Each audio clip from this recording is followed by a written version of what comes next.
Welcome to Aussievision. It's Kyriakos here. Today, we have a very special guest with us. It's the winner of Eurovision Australia Decides 2022 and Australia's next Eurovision Song Contest representative. It's Sheldon Riley. Congratulations on the win. Thank you so much. You look so good. Look at you. You look fabulous as always. But yeah, I blinged it up today.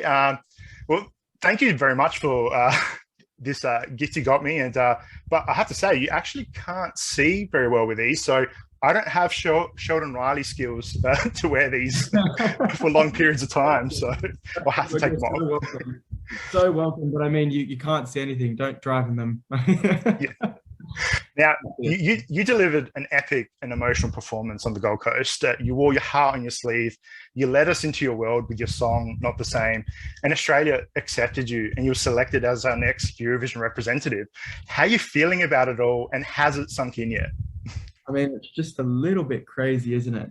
It sunk in. It sunk in the day that I found out how quickly we need to be ready and push everything out. And it's not just send a song and pick an outfit. It's so much more than that. So it's definitely sunk in, and I'm just so honored and I'm so proud, and we're working so hard, and I'm just really excited for everything to start unveiling itself. Now, at Australia Decides, you had a lot of fans, many people dressed up as you, wearing bejeweled masks. I think even Mark from the Aussievision team wore a mask in support of you. And I think you got to meet him at the after party, I think. And I did. you even had fans from overseas that came over to watch you perform and watch you win. Yeah. How does it feel? How did the reception feel and the support feel for you? I mean, it means the world. This whole thing means the world. It's so exciting. They came from America. What the hell? I was like, go home. What are you doing here? It's pouring down raining. It's possibly the worst time to fly into Australia. But you know what? It means everything. I actually got really emotional about it because we were in our little COVID bubbles, trying to stay safe during the whole experience. And I got this message from one of the people who follow me, and she's like, well, we're here. And I was like, from where? And they're like, from LA and from Michigan. It was like, it blew my mind. And I was like, I can't meet you until the very last day because I just have to be safe. But it's such an honor. And I mean, I one of them was 17 years old. I mean, I couldn't imagine my mum letting me fly alone from Australia to America to meet someone that I, was a fan of. So I don't know, it's still a little bit too much for my brain to process, but the whole experience was so good. And I still can't believe how many people dressed up with little masks on. I mean, they're so inconvenient and they're in your face the whole time, but it does mean a lot. All you artists had a crazy week with Australia Decides, but I love to know, what did you enjoy the most out of the whole Australia Decides experience?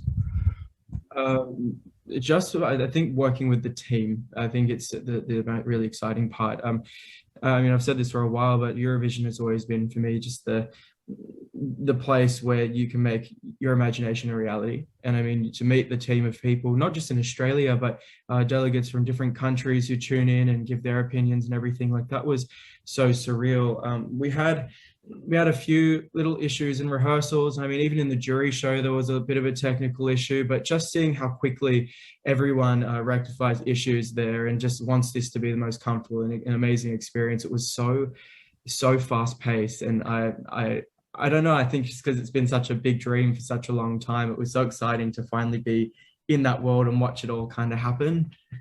Well, yeah, your dream has now come true. You're going to Eurovision and you're a huge fan of the contest. And for the first time ever, you're not going to have to wake up early to watch the contest because you're going to be there. How does it feel? How does it feel knowing that you're going to Eurovision? Oh, sorry. How does it feel knowing that you're going to Eurovision as a competitor and as a fan? It's crazy. I don't really know what words to use. I mean, I put that in my most recent post that, for the first time ever, I won't be waking up at 5 a.m. in the morning to watch this show. And it honestly blows my mind. It completely blows my mind. I said to myself, even if I don't win, I'm going to fly to Italy this year. I want to experience it. I want to feel what it's like to be in the room. And I mean, regardless of the outcome of Eurovision this year, I want to actually go and experience it as an audience member as well and feel it. I've never been able to do that. But I mean, I've woken up early every single morning since, I don't even remember a year where I didn't. I think when I just started, it happened and I haven't kind of looked back. But I don't know. I don't know. It's so crazy to me. I mean, you're a massive Eurovision fan, like and I mean, I'm nowhere near as knowledgeable as what you are on Eurovision, but I don't know. I think you can kind of understand me, and anyone who's a Euro fan who's going to watch this can understand. Like, as someone who's such a fan of the contest, competitor aside, I still haven't quite been able to find the words to explain this. Do you know what I mean? This is, I don't know. I get the biggest smile on my face because I can't. I don't know how to explain it, but it's happening. As a fan of Eurovision, you understand how the contest works as well, and you know what's coming, endless rehearsals, interviews. What are you looking forward to the most in Turin? I'm looking forward to meeting other people's teams and other artists that are in the show. I'm looking forward to standing on the stage. I mean, looking at the stage designs over the last few days, I've just been mind blown. It's going to be incredible. I'm excited for people to see the elevation of my performance, because a lot of people have said, "Far that outfit you wore is so big," or this or that, like, how are you going to top it? And I already discussing with certain people. I'm really, really excited about what's going to come next. Yeah, because in the Eurovision Australia Decides pre-show with Dami Im and our very own Dao from Aussievision, but you were very excited after your rehearsal, and you even talked about sketches for your Eurovision outfit, and also I think you were saying you were basing it on the Italy stage, which has a kinetic sun and framed by water. So I assume that's going full steam ahead. Everything changes every day, and my brain probably works much faster than what my body's capable of. But the sketch that I did, the vision that I had from that night with the pre-show with Dami and the Aussie team, it's very still there. Everything that I imagined in that, I don't know. I had this moment the morning of the rehearsal day, and I was like, I know exactly what I need to do now that I understand the stage, now that I understand what's possible, the people that we get to work with. I didn't want to think too far ahead. I really wanted to be present in the moment of Australia Decides, but my brain was like, I know exactly what you need to do and which people to contact, and which designers, and it's going to be huge. It's going to be really huge. And I'm not just saying that as, oh, it's going to be huge, get ready, and then you see it and it's big. I mean, huge. I want to touch on your song, because last time we spoke to you was just before the release of Not the Same. And I'll admit, the first time I heard Not the Same, I was in an emotional state afterwards, because the song really resonated with me, and it's connected with a lot of people with different life experiences. And you mentioned the song's very personal to you. And in an interview with Wee Wee Blogs with the amazing Sebastian, we love Sebastian, you mentioned that the lyrics about your experience with Asperger's syndrome. How does it feel for you seeing people connect so personally with your song? I think everyone connects with it in a different way. I mean, and that's been the part that's the reason why I never ever wanted to talk about my growing up and my just what was going on in my head. I didn't want to talk about it. That's something I've never ever spoken to anybody about, ever, like literally ever.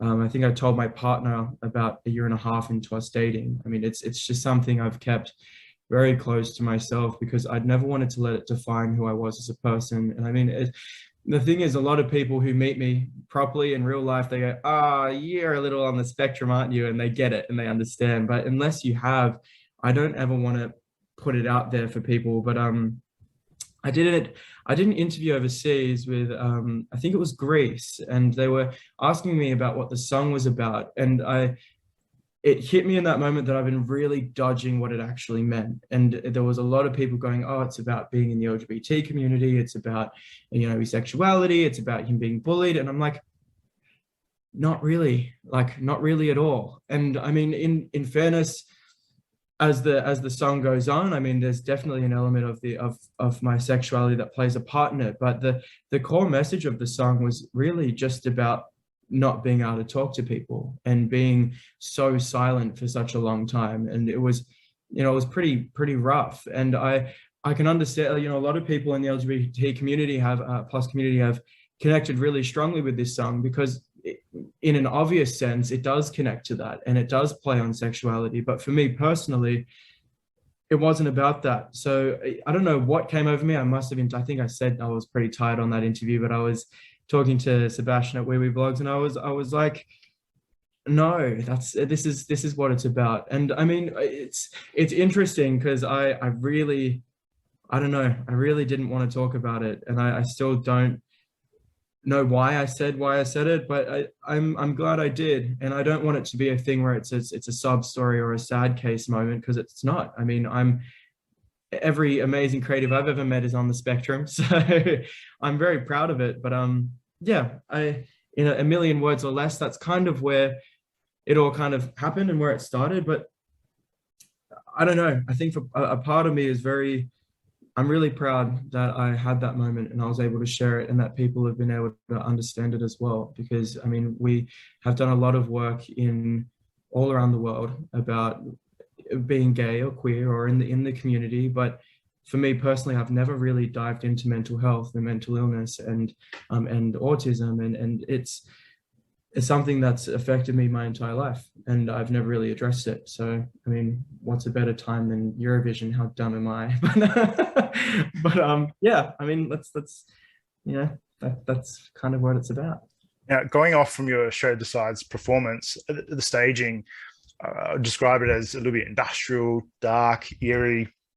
Yeah. You wear an exquisite mask, and then you have the big dramatic reveal, very Eurovision, where we get to see your face. And that's had a lot of people talking online and during reaction videos. And the idea of connecting with the mask as well, like as a viewer. But to me, the masks you wear are your identity as an artist. So to me, it's like a career-defining moment for you to use Eurovision as a platform to reveal yourself to the world. So why is now the right time for you to take off the mask? I don't want to wear a mask forever. I don't want to wear the veil forever. I mean, it's, again, the whole reason why I went into this and why I started doing it is because it was a safety thing for me. I felt really protected by it. It hit a lot of my insecurities. I haven't loved the way that I look, really loved myself at all for a very long time, up until about this year or last year. So, whether it's weight or the way I look or my ethnicity or whatever it was, I've never really quite loved who I was. So this was kind of this beautiful distraction for me.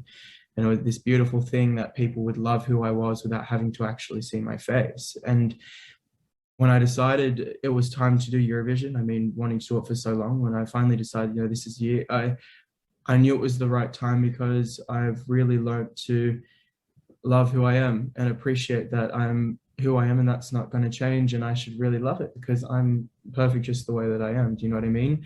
And I didn't want to walk into Eurovision completely barefaced, because that's not what I've done. I've built this whole career around wearing this mask and always making sure that my face was covered. So for Eurovision, as much as people go, oh, it's a gimmick, which it is, of course it is. Everything and a lot of things in Eurovision that are exciting are all for the gimmick. I mean, Conchita with the beard is a gimmick in itself, but it means more than just a gimmick. And I didn't want to walk into Eurovision redefining the brand and have people go, oh, now that you got to Eurovision, you can just, you don't have to wear one and you think you're too good for it.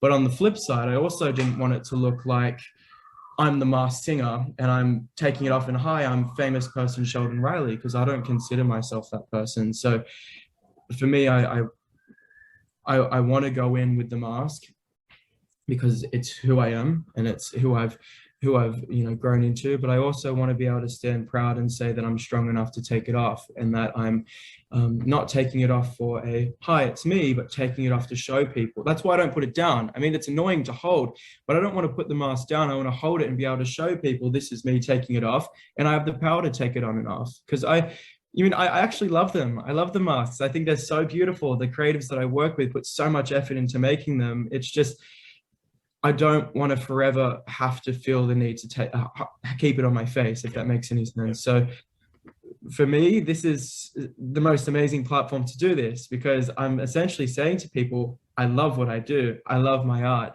but I now have the strength in myself to take it off. And you know, now I can do interviews without having to wear glasses on my face or without having to wear a mask on my face, because I know I took it off, and I can choose whether or not it goes on or off. Now, this year, there are a couple Eurovision entries that are pushing gender boundaries. Something you've talked about before with yourself as well, and something you've always done in your career. Why is that still so important? I think it's so important. For representation is the most important thing right now, when I know there's a lot of people say that there's too much representation, there's too much this or there's too much that, but I mean, consider what's happening in parts of the world right now, and then you really reflect and go, actually, there's nowhere near close to enough. And with what Duncan Lawrence and, you know, what Italy has done, winning last year, the Eurovision's never been bigger. And then also the Eurovision movie, as funny as that was, I mean, considering all of it, this is the biggest platform, not only in Europe anymore, but the world. This is the stage that everyone's going to wait and see what's the next big thing. What are we going to learn? What are we going to fall in love with? This is huge. It's bigger than ever. So there are a lot of colorful characters in this cast this year, and it is so incredible to see. I mean, even Italy's representation this year, I've fallen in love. It's going to be gorgeous, but there is so much, and it's so important, and I'm so proud to be a part of that, especially part of this history that Eurovision's creating, because this is as big as we've always wanted it to be, right? Like, we've been in love with it for so long, and it's always, especially in Australia, it's always been a niche audience, a big audience, but niche, and now it's for everyone. And with TikTok exploding Eurovision, like, this is huge. So what's a better time than now to, you know, push the gender norm? Now, you can probably get asked this a lot, but you've been following the national finals quite closely here and there, and the Eurovision song releases. Do you have any favorite songs and artists at the moment? I do. I'm in love with Estonia. Love the song Hope. It is unreal. I'm actually about to do an acoustic version of it, I think.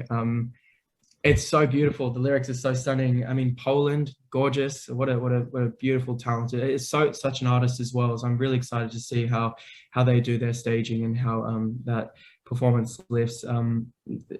Spain is forever in my heart already. It's Spain is everything. I mean, who are your favorites? I want to know from you, the expert. Like, who are you thinking is going to be up there? Because I mean, watching what Spain did in their show, Jesus, I'm excited to see what they're going to do. I'm not going to lie, you are up there in my list as well. Spain, yeah. If she does that kind of choreo, I think she's going to go pretty far. Even the Italian entry with Mahmoud and Blanco, that really has resonated too. That's a really nice song. Such a strong fan base as well. I mean, I can see that translating into the votes big time, just like how our last winners have as well. So that'll be exciting to watch.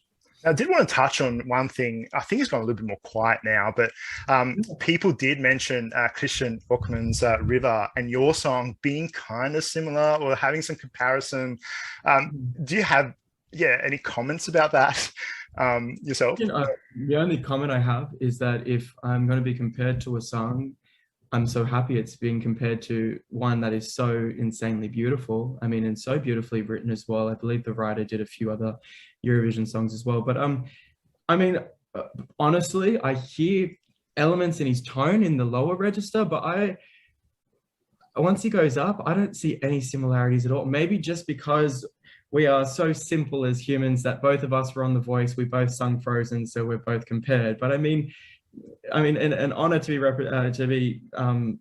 representing as he is, and also to be compared by with someone who is so talented. But I don't hear it. I mean, it's a completely different song. His goes so upbeat, and it has rhythm, and it has a completely different message as well. I don't see the similarity. I actually don't know what his sexuality is. Maybe it's that as well. I'm not too sure, but I love the song. I love the art. I love him as an artist. Whatever. I mean, these things will pass. People will watch me at Eurovision and notice how completely different we are, and that will go out the window. But yeah, I have seen a few of those little comments, but I mean, what a beautiful song to be compared to. Now, months ago, when we interviewed you, I did ask you 3 things that you would take to Turin, and it was Oh, and it's all still the same. still the Lucky same. undies wore on the night that I won. Definitely will be Yeah, taking my. that's what I was gonna ask you. Like, I thought it was inappropriate, but did you wear them? Like, Yes, I did. I did. They're so sparkly and nice. No, I did. I did. They're not.